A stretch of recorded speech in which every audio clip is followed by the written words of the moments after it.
S'émerveiller devant des tenues anciennes tout en questionnant la mode contemporaine, c'est ce que propose le musée Hébert avec ses expositions chic pour la saison culturelle du département des habits et nous.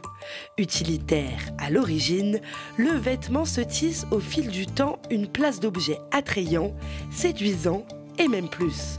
La première exposition, une série photographique de Denis Rouvre intitulée Ground Zero, imagine un monde post-apocalyptique et transforme les personnes d'Emmaüs à l'aide d'objets et vêtements donnés à l'association.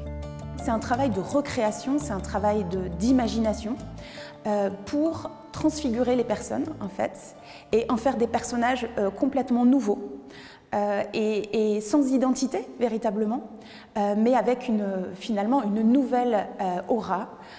Et on voit bien que l'artiste, le photographe, a vraiment travaillé comme pour des portraits peints, c'est-à-dire il y a un travail de la couleur, de la lumière.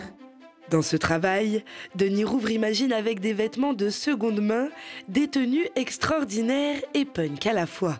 Loin des tenues du 19e siècle qui marquent un renouvellement incessant des modes et des silhouettes des femmes, le corset qui disparaît après la Révolution réapparaît quelques années plus tard. On modèle à la femme une silhouette artificielle qui atteint même des dimensions gigantesques avec les robes à crinoline. Jusqu'à 6 mètres de circonférence sous le Second Empire, les hommes, eux, portent des vêtements nettement plus sobres après un 18e siècle vêtu de tenues extravagantes. Et donc la femme porte l'identité, la richesse du couple et elle joue un rôle extrêmement important. Elle a un rôle social et notamment quand elle sort. Et ces 3 robes que nous voyons dans cette salle évoquent justement ces tenues. On se change jusqu'à 5-6 fois par jour dans la seconde moitié du siècle pour des questions de convenance, tout simplement, pour répondre à une étiquette.